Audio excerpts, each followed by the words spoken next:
1998 Land Rover Defender 90. It is a 300 TDI, so the more powerful engine over the 200. This is a solo car. It is a, I will get the trim that this is modeled after, but it is made to look like a Heritage Edition. I will confirm that in a moment. This truck came here to Connecticut here by way of South Africa. It was previously owned by a gentleman that we work with a decent amount, who owns a safari company called Sahara Down, which there are stickers of on the back. Before this car came over here in the past 2 years, it was either in 2021 or 2022, it had not an entire frame-off restoration, but a severe restoration, engine out.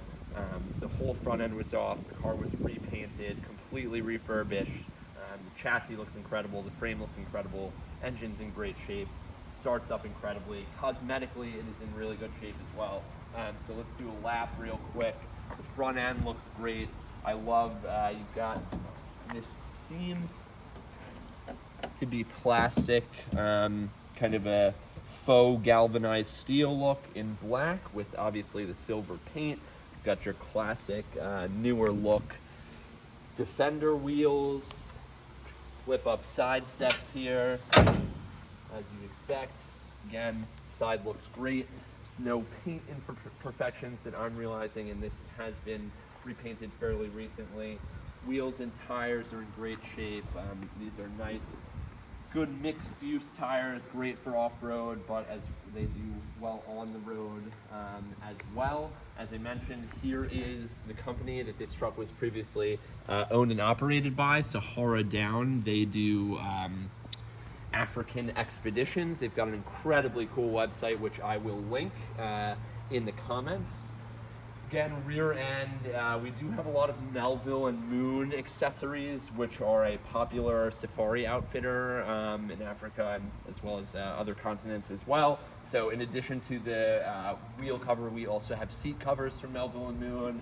You've got your high jack and a tow ball here, as well as a step and nice LED signals with steel blockers to prevent cracking. Again, here's so this is, yeah, the rear tire would disconnect and you can swing it out individually, but it's also on this little cantilevering mechanism back here, so it'll open and close without having to touch the spare. Really, really nice feature. You have Alpine windows as well as open, sliding windows here. The passenger side, again, cosmetically in really good shape. We do have a slight scratch up the passenger side, but nothing too severe. Wheels and tires in great shape again. You've got your movable step, fuel cap, which you've got to use your key to access and lock into place. And yeah, all around the glass looks great, mirrors look great, everything about this truck, fairly rare to find a silver Defender, but I love the way it looks. Typically you see them in like a heritage green or more of a primary color, but this here looks incredible on the silver with black. So let's get around to the interior. We'll start with the driver's side, which is typically the passenger side here in the States, but this being a right-hand drive truck, that makes sense. So you've got your VIN stamping, all your important facts and figures here. Again, as I mentioned, Melville and Moon seat covers. These are really nice, and I like how they it's almost like a weathered denim. I think it's an incredible look.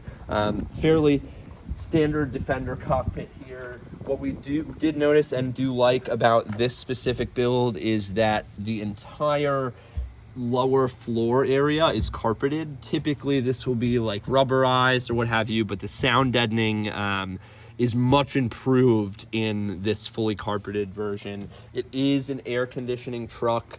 The air conditioning could either use a recharge or a refurbishment. It doesn't blow incredibly cold, but the system does function.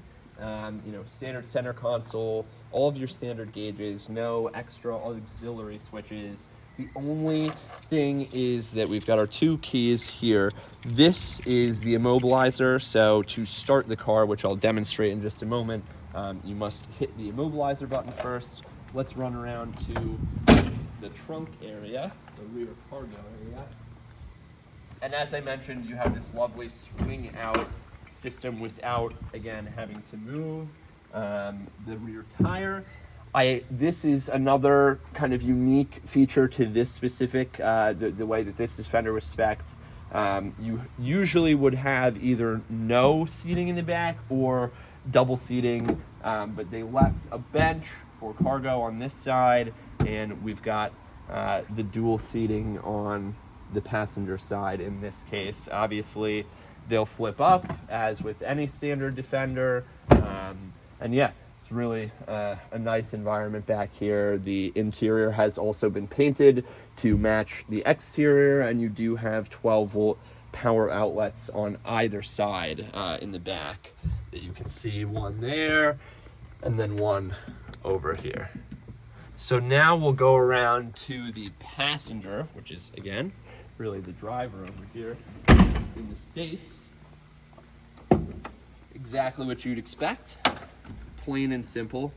Door cards are in great shape. Step carpeting, some storage here. Obviously your vent system to just pull air straight in from the below the windshield. And yeah, Melville and Moon seat covers, center console, everything standard. Your differential controls, rear wiper. You do have a Sony radio with Bluetooth. We will have to give that a test during the road test, but that should function. And yeah, we'll go around to the engine bay real quick. All right, so now we'll go over to the engine bay.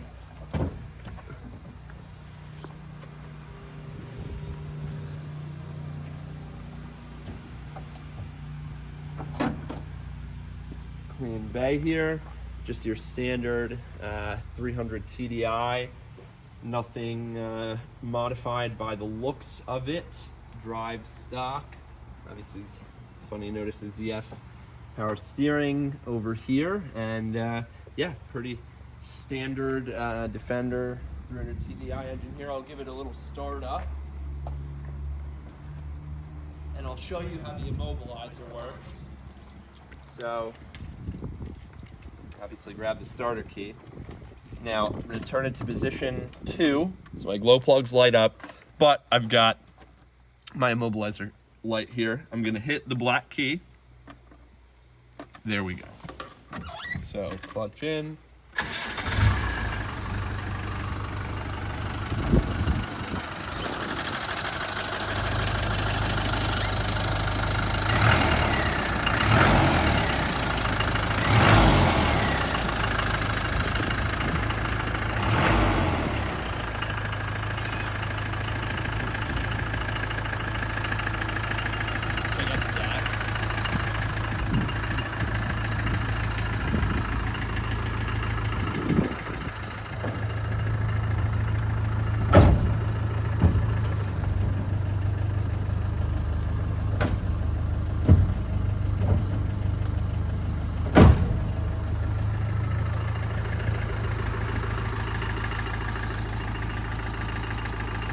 Okay, let's go for a ride.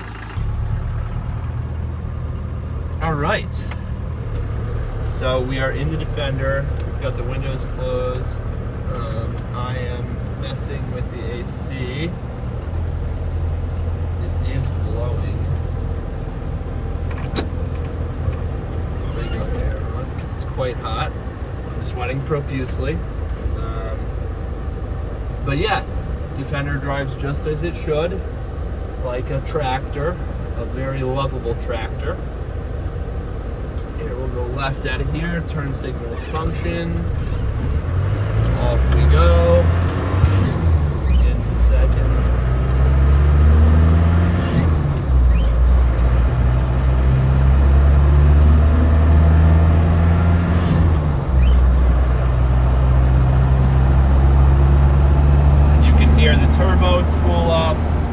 This Defender has a tachometer, which I rarely see in Defenders, just because they're so hard to over rev.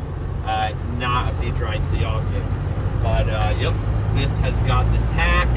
The AC is barely working, but it is keeping me from continuing to sweat, which I do appreciate.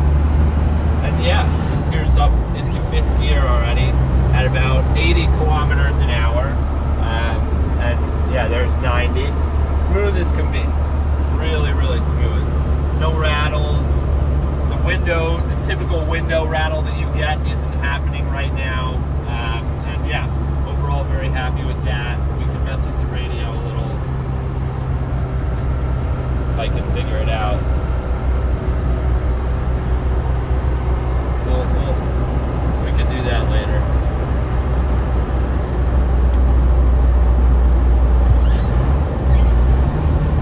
But yeah, it really does drive incredibly well. We'll open up the vents so I can get some air.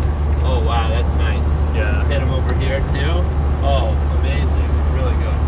And maybe I'll even open up the window. And maybe I'm even gonna do the rear window. There we go. Now I'm all the way open. And I'm gonna hang myself a little and get a nice breeze. Incredible open air driving experience, essentially. But yeah, it's just a really nice truck to enjoy on these country roads. And you know, if you throw it on a dirt road, it's right at home. So yeah, super happy with this Defender, and you know, the right-hand drive factor isn't really even an issue. You get used to it very quickly. Very quickly.